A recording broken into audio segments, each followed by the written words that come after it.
In the 11th century, a horseman with skin the color of rust led his cavalry across the endless expanse of the Sahara.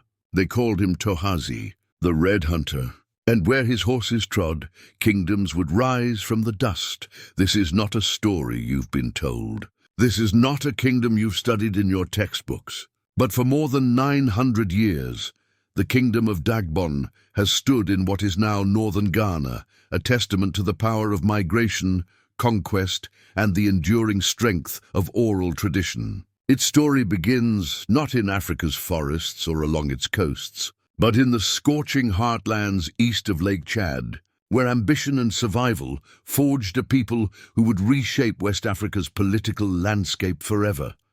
Haven't subscribed yet? What are you waiting for? Join the community that's making history fun again. There's so much more to discover together. The 11th century was a time of transformation across the African continent. The great empires of Ghana and Mali controlled the gold and salt routes that connected the Mediterranean world to sub-Saharan Africa. Islam was spreading like wildfire through the Sahel, carried by merchants and scholars who moved between oasis towns and trading posts. In this world of shifting allegiances and endless horizons, small bands of warriors could carve out destinies that would echo through centuries. The Red Hunter understood this. He understood that power belonged to those bold enough to seize it, and patient enough to build it generation by generation. Tohazi's origins lie shrouded in the mists of time, preserved only in the ancient drum chants of the Dagomba people, the Lunsi, who serve as the living libraries of Dagbon. According to these oral chronicles, passed down through countless generations of court drummers, Tohazee emerged from the region of Tunga, east of Lake Chad, in what is now the border regions between Chad and Nigeria. He was called the Red Hunter, not for the blood he spilled, though there would be plenty of that in the years to come, but for his complexion, fair-skinned among his people, marked by destiny from birth. He commanded a force of cavalry, warriors on horseback who understood that mobility was power, that speed could overcome numbers, and that the man who controlled the horse controlled the battlefield.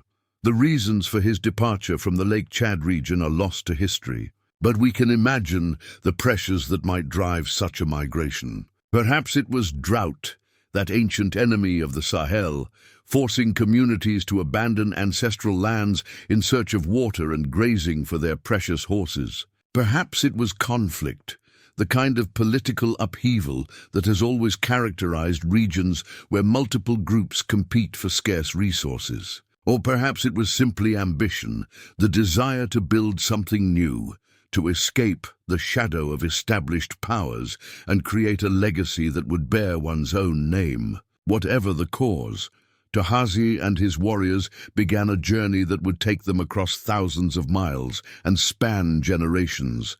Their route took them westward, following the ancient pathways that connected the city-states and kingdoms of the Sahel. They passed through Zamfara in what is now northern Nigeria, a region already known for its warriors and its strategic position along trans-Saharan trade routes. Here, Tohazee and his men would have encountered established political structures, learned the arts of statecraft and warfare that characterized the Hausa kingdoms, and perhaps recruited new followers to their cause. The band moved on, always westward, until they reached the realm of the mighty Mali Empire, one of the greatest civilizations the world had ever seen.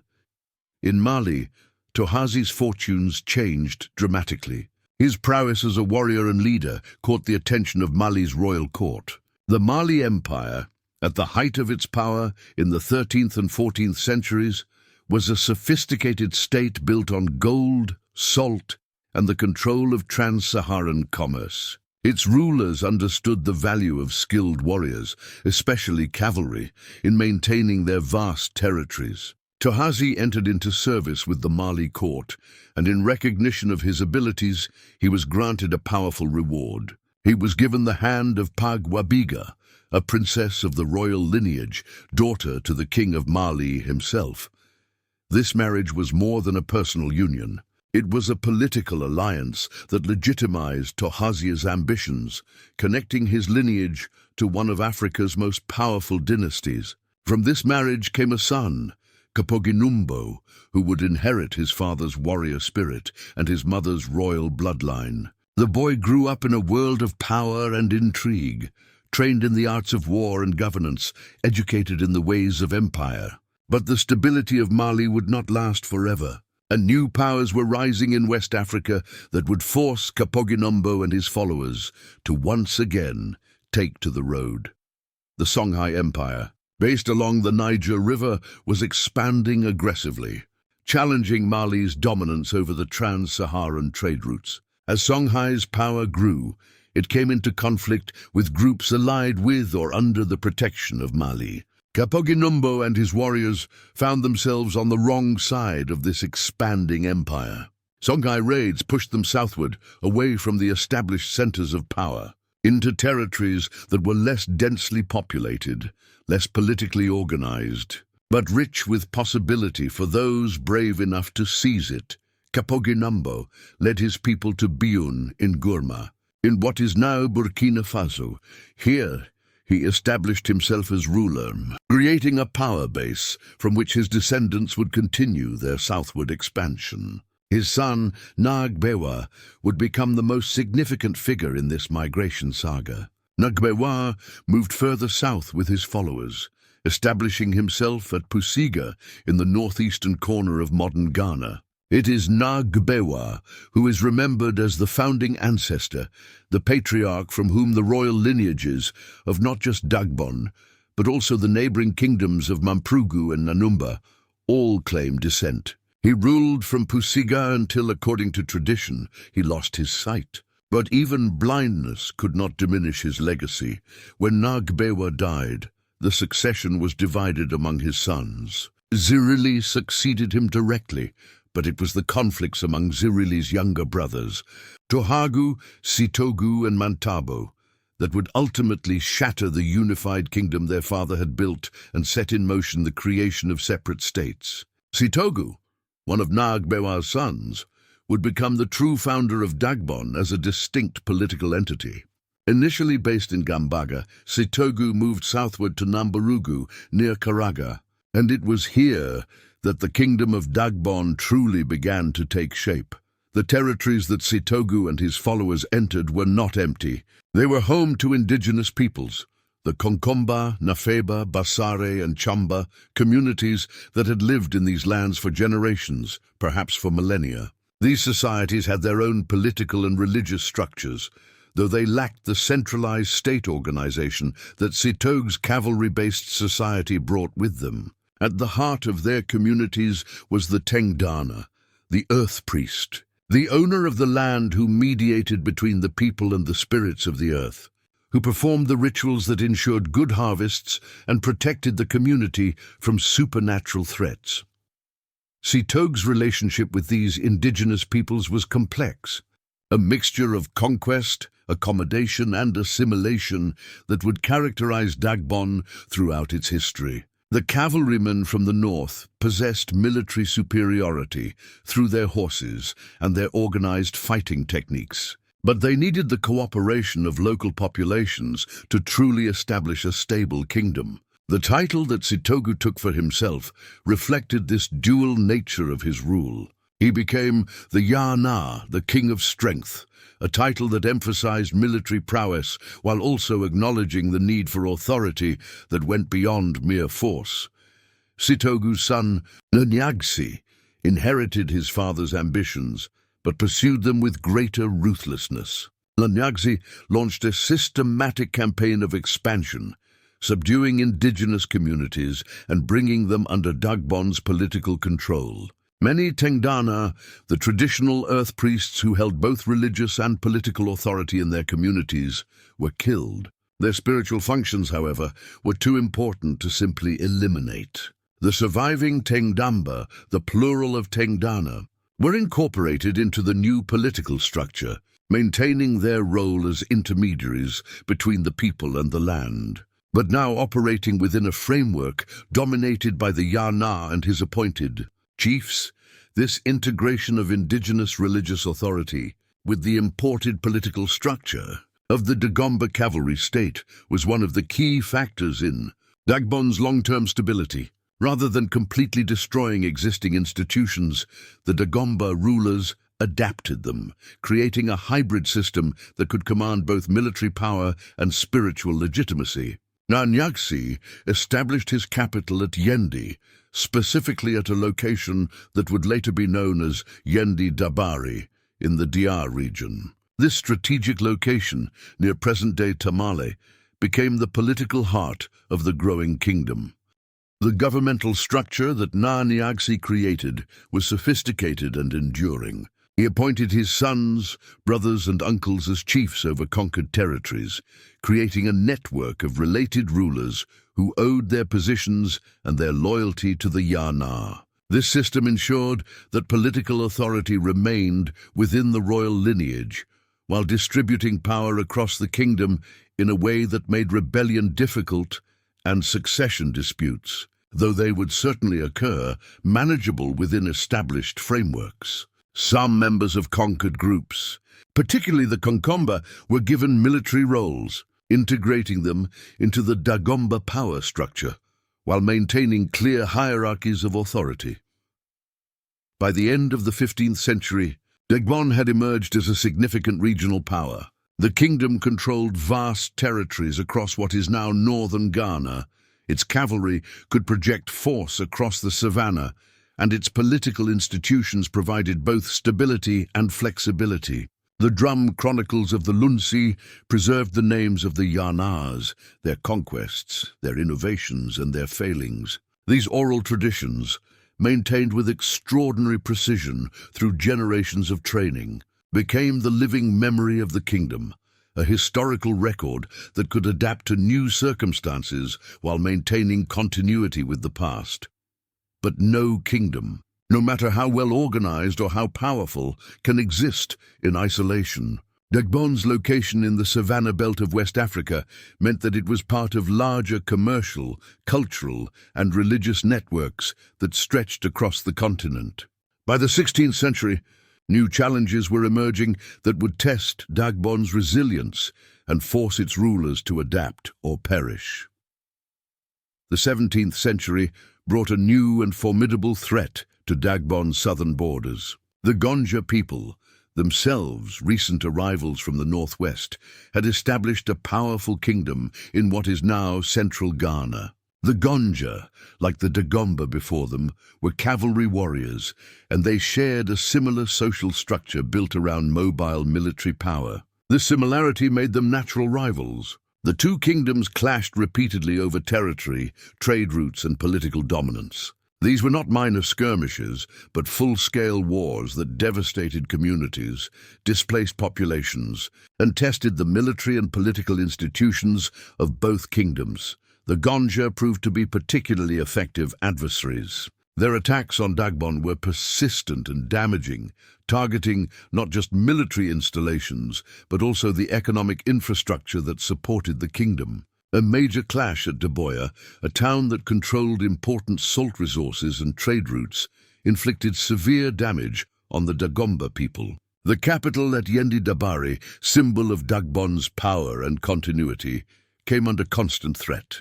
Natutugri, the Yana at the time, rallied his forces and defeated the Gonja in battle near Yendi Dabari, demonstrating that Dagbon's military prowess had not diminished. But his successor, Naaluro, faced a more difficult strategic situation. Naaluro recognized that the constant warfare was unsustainable. Even victories came at tremendous cost, and the Gonja showed no signs of abandoning their aggressive stance. In a decision that must have been deeply controversial, Naaluro ordered the relocation of the capital. The kingdom's center of power was moved eastward from Yendi Dabari to a new location, also called Yendi, further away from the Gonja threat. This was not a retreat born of weakness, but a strategic repositioning, a recognition that sometimes survival requires adapting to circumstances beyond one's control. The Gonja, however, did not accept this resolution. They followed the Dagomba eastward, continuing their raids and attacks. It fell to Na Zangina, who came to power in the early 18th century, to finally resolve the Ganja threat. In 1713, Na Zangina decisively defeated the Ganja forces at Sang, near Yendi, killing their chief Kumpatia in battle. This victory was not just a military triumph. It was a psychological turning point that ended the Ganja's sustained pressure on Dagbon and ushered in a new era of relative peace and prosperity. Na Zangina's reign is remembered for far more than military success. He is credited with being the first Muslim ruler of Dagbon, a transformation that would have profound implications for the kingdom's culture, commerce, and international connections. Islam had been present in the region for centuries, carried by merchants and scholars moving along the trans-Saharan trade routes. But Na Zangina's conversion marked the formal integration of Islamic institutions into Dagbon's political structure. With peace restored and the capital secured at Yendi, the Muslim community began to flourish at the Yana's palace. The Mande Dula, commercial networks of Muslim traders who connected West African kingdoms to North African and Middle Eastern markets, established a significant presence in Yendi. They were led by the Sabali Yala, who became responsible for the protective prayers that guarded the Yana. The Hausa Muslims, under the leadership of the Kamshe Na, also played crucial roles in the kingdom's spiritual and commercial life. These Muslim leaders were integrated into the governmental structure through specific titles and responsibilities. The Walguna ensured that the Yana properly performed Islamic rituals. Nahil Liman served as the Yana's personal imam. The Yidan Kambala held another important position in the palace's Islamic hierarchy. This integration of Muslim scholars and merchants into Dagbon's power structure was not simply a religious conversion. It was a strategic decision that connected Dagbon to broader commercial and intellectual networks that spanned the Islamic world. Trade flourished as Dagbon became a node in commercial routes that connected the Fezzan in modern Libya, Egypt, and the kingdoms along the Bight of Benin. Salt, cola nuts, slaves, cloth, and other goods moved through Yendi, enriching the kingdom and its rulers. By 1788, European observers reported that Yendi was larger than Kumasi, the capital of the powerful Asante Empire, and rivaled Salaga, one of West Africa's greatest trading cities. The 18th century represented Dagbon's golden age. The kingdom enjoyed relative peace, economic prosperity, and cultural flowering. It shared cultural characteristics with other Sahelian kingdoms, the Mossi kingdoms of Burkina Faso, the Mali Empire, the Songhai Empire, and the Hausa city-states of northern Nigeria. These connections were not just commercial. They involved the exchange of ideas, religious practices, artistic traditions, and political innovations. Dagbon was part of a sophisticated West African cultural sphere that rivaled any in the world at that time. But this prosperity and stability, built over generations, would face new and existential threats as the 19th century approached. The age of European imperial expansion was beginning, and West African kingdoms, no matter how powerful or well-organized, would soon find themselves confronting forces they could neither fully understand nor effectively resist. By the late 19th century, European powers were actively competing for control over African territories. The Berlin Conference of 1884 to 1885 formalized the scramble for Africa, dividing the continent among European powers with little regard for existing political structures, cultural boundaries, or the wishes of African peoples. Dagbon, like kingdoms across the continent, found itself caught in imperial conflicts that had nothing to do with its own interests or history. In 1888, Dagbon became part of a neutral zone stretching from Yeji to Yendi, established as a buffer between German and British colonial territories. This seemingly administrative decision would have devastating consequences for the kingdom's integrity and autonomy. The Germans, who controlled what would become Togoland, and the British, who were establishing their dominance over the Gold Coast, viewed Dagbon not as a sovereign kingdom with its own history and political legitimacy, but as territory to be parcelled out according to European strategic interests. The conflict came to a head in the Battle of Adibo in 1896. German forces, seeking to expand their territorial control, engaged with Dagbon's warriors. The capital of Yendi was attacked, and the sacred Gbewa Palace, symbol of the kingdom's continuity and legitimacy, was burned. This was not just a military defeat. It was a spiritual and cultural catastrophe. The palace was more than a building. It was the physical embodiment of Dagbon's history, the repository of sacred objects, the site where yanas were installed and where the kingdom's most important rituals were performed. After the Battle of Adibo, Yendi was deserted. The eastern portions of Dagbon fell under German control, while the western territories came under British administration. The Yana found himself separated from much of his kingdom, his authority fractured by colonial borders that meant nothing to his people but everything to the European powers that now claimed sovereignty over his land. This division was not just political.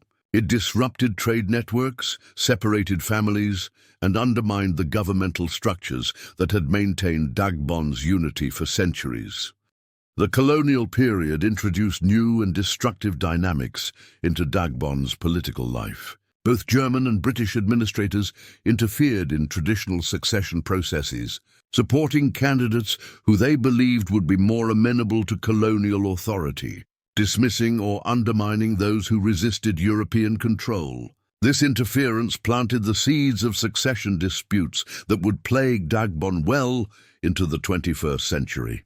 The careful balance of power among royal lineages, the traditional mechanisms for managing succession disputes, the role of kingmakers in selecting new yanas, all of these time-tested institutions were corrupted by colonial manipulation. When Ghana gained independence in 1957, becoming the first sub-Saharan African nation to throw off colonial rule, there was hope that traditional kingdoms like Dagbon could reclaim their autonomy and restore their disrupted institutions. But independence brought its own challenges. The new Ghanaian state, like many post-colonial nations, struggled to balance modern democratic governance with traditional authority structures. Kingdoms like Dagbon were given customary roles, recognized as important cultural institutions, but stripped of the political and military power they had once wielded. The succession disputes that colonial interference had exacerbated erupted into open conflict in the 20th and 21st centuries. Two royal lineages, the Abudu and Andani Gates, both legitimate descendants of past Yanas, both with valid claims under traditional law, found themselves locked in a bitter struggle for the paramount position. These disputes were not just about individual ambition. They reflected deeper fractures in Dagbon's political structure, the breakdown of consensus mechanisms, and the intrusion of modern political considerations into traditional succession processes.